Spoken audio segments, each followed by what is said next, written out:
नालंदा बुद्धविहार कामोठे नवी मुंबई येथे परळी विभाग बौद्ध विकास संघ मुंबई ग्रामीण तालुका जिल्हा सातारा यांच्या संयुक्त विद्यमाने 69वा धम्मचक्र प्रवर्तन दिन व धम्म मेळाव्याचे आयोजन करण्यात आले होते। पंचशील ध्वजाचे ध्वजारोहण संस्थेचे संस्थापक आदरणीय विजय गायकवाड यांच्या हस्ते करण्यात आले।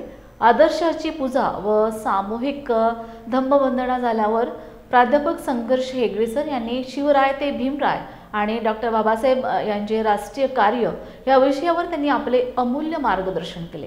संस्थेचे पदाधिकारी RL सपकाळ, संतोष सपकाळ, रवींद्र कांबळे, सर्व बौद्ध उपासक उपासिका यांचे आभार संस्थेच्या वतीने करण्यात आले व हा कार्यक्रम समाप्त करण्यात आला। भगवान बुद्धांचा पंचशील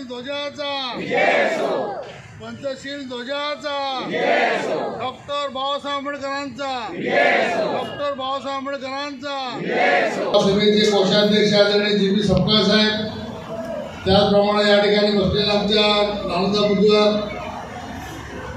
बुद्धविहाराच्या धम्मवर्गाच्या सन्माननीय प्रमुख आणि नालंदा बुद्धविहार ट्रस्टच्या सन्माननीय उपाध्यक्षा, त्याचप्रमाणे अखिल भारतीय बौद्ध महासंघाच्या राष्ट्रीय उपाध्यक्ष आदरणीय आमच्या सुजाताई रोकडे, त्याचप्रमाणे आमच्या परिवार बौद्ध विकास संघाच्या कार्यकर्त्या आदरणीय अंगारीताई, त्याचप्रमाणे परिवार बौद्ध विकास संघाचे सामान्य आमचे ग्रामीण शाखेचे अध्यक्ष आनंदा काकडे गुरुजी, या ठिकाणी परिवार बौद्ध विकास संघाचे उपाध्यक्ष आदरणीय आमचे दिलीपजी सोहवणे, त्याचप्रमाणे या ठिकाणी असणारे आमचे परिवार बौद्ध विकास संघाचे सर्वच माझे सन्मान्य पदाधिकारी, श्रद्धा संपन्न शील संपन्न बंधू आणि बहिणींनो, या ठिकाणी अत्यंत फार आपण सर्वांनी कष्टातून आजच्या या धम्ममेळाव्याचे आयोजन केलेलं आहे।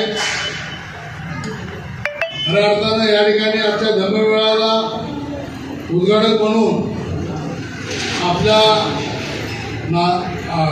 हे आदरणीय म्हणते आयुपालजी महादेव यांच्या शुभास्ते या कार्यक्रमाचं उद्घाटन होणार होतं, अद्याप ते या ठिकाणी आले नाही। कलम नंबर 14 कलम नंबर 14 मध्ये काय आहे? समता। आपल्या बाबासाहेबांनी डॉक्टर बाबासाहेब आंबेडकरांनी कलम नंबर 14 मध्ये समता दिलेला आहे। लिंग जात ही सर्वांनी एकत्र राहण्याचा अधिकार बाबासाहेबांनी कलम नंबर 14 मध्ये दिला आहे। समतामध्ये समान वागणूक देण्याचा अधिकार बाबासाहेबांनी कलम नंबर 14 मध्ये दिलेला आहे। आता एक किस्सा माझ्या आई बहिणींसाठी सांगतो। एके दिवशी डॉक्टर बाबासाहेब आंबेडकर सांगली जिल्ह्यातील मिरज या रेल्वे स्टेशनवरती उतरले आणि त्या रेल्वे स्टेशनवरती उतरल्यावर एका खलाशानं एका कामगारानं बाबासाहेबांना पाहिलं आणि त्याचे कपडे मळलेले होते, बोट फाटलेलं होतं। अशा स्थितीमध्ये बाबासाहेबांना पाहिलं आणि तो पळत घरी गेला आणि घरी जाऊन तो बायकोना म्हणाला, कारभारनी, अगं कारभारनी, मी काय म्हणतो ऐकते का? ती कारभारीने भांडत होती। ते म्हणजे काय हो? तो म्हणाला, आपला देव मिरज स्टेशनवरती आला आहे आणि त्या देवासाठी एक बाजरीची भाकरी आणि थोडंसं बोंबलाचं कालवण कर। बाबासाहेबांना बाजरीची भाकरी आणि बोंबलाचं कालवण खूप आवडायचं आणि म्हणून त्यानं सांगितलं, आपला देव मिरज स्टेशनवरती आला आहे, एक बाजरीची भाकरी आणि बोंबलाचं कालवण कर। त्या कारभारीनं भांडी धुवायची तिथे सोडली, घरात गेली, चूल पेटवली, लाकडं टाकली, तेल टाकलं आणि तिनं तवा ठेवला आणि त्याच्यावर ते भाकरी करू लागली। भाकरी भाजली, एकच भाकरी आणि बोंबलाचं कालवण करून तिनं कारभाराजवळ दिलं। तो कारभारी पळत मिरज स्टेशनवरती गेला आणि बाबासाहेबांजवळ जाऊन बाबासाहेबांच्या चरणी लीन झाला आणि बाबासाहेबांना म्हणाला, साहेब तुमच्यासाठी मी माझ्या घरून एक बाजरीची भाकरी बोंबलाचं कालवण आणले, तुम्ही खावा ना। बाबासाहेबांनी त्या माणसाकडे पाहिलं, चेहरा सुरकटलेला, कपडे मळलेली, पायात बोट फाटकं आणि हा अशा स्थितीमध्ये बाबासाहेबांनी त्या व्यक्तीच्या अंगावरून हात फिरवलं, व्यक्तीला कवटाळलं आणि बाबासाहेब म्हणाले, माझे एक शब्द आहे, कोणता?